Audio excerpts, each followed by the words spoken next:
There's numerous reasons. I think convenience, uh, emergency care.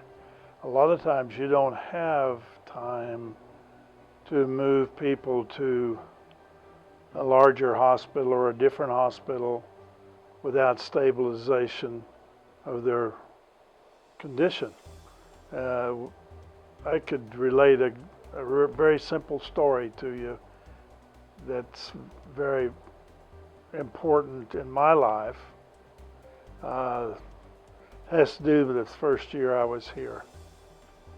Uh, I was on call for a doctor who had seen a 16-year-old girl on Monday with a sore throat. He was off on Wednesday. I happened to be on call for him. The girl came back. She had mononucleosis. There's nothing you can do for that other than rest. That weekend I was on call for the same doctor. It was on a Sunday. Back then we didn't have emergency room doctors nor hospitalists. And the mother called me Sunday morning and said, my daughter's really sick. And I said, well, I'm getting ready to go to the hospital to make rounds. I'll meet you out there.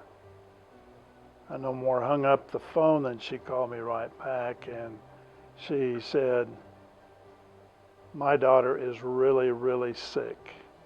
And the only thing I could think of is that she ruptured her spleen, because sometimes with mono, your spleen expands rapidly and it ruptures.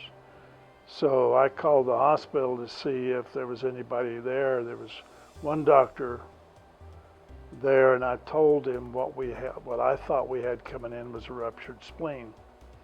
As I drove up, they were carrying this 16-year-old girl in, and she was straight-lined on EKG. That means she had no electrical activity on her tracing. We got an IV started and we were resuscitating her, but we both knew what it was. And Linda Johnson happened to be in town, and we got a hold of her. And she came in and she opened her up right then. And as soon as she clamped that artery, we started getting activity. And we resuscitated her. Well, I think Dr. Johnson operated on her twice that night. And we took care of her until she got well, and then I lost touch with her. A few years ago, I got a Christmas card delivered out here. She was out there. She was a grandmother living in California, and she just wanted to stop and thank us for what we had done 30-some years prior to that. Now, the reason I'm telling you that story is if that hospital wouldn't have been here, she would have been dead. We would not have had time to transfer her anywhere. That's why we need this hospital and its emergency room for taking care of the things that we can, and if we can't, stabilize them and move them to where they can have proper care.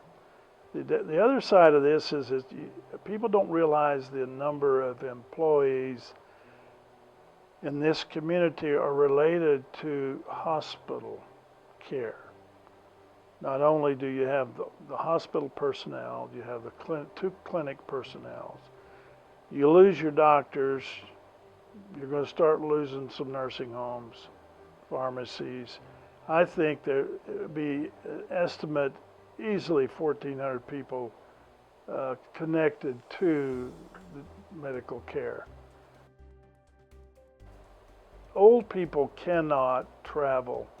You know, I saw a patient earlier today that stated that, with the way travel and rail and roads are now, it doesn't take you long to get to Norman or to Duncan or somewhere like that. Old people can't do that. They cannot travel. A lot of them, we tell, you're not to drive. They don't have relatives here to transport them. We have got to have this hospital for numerous reasons.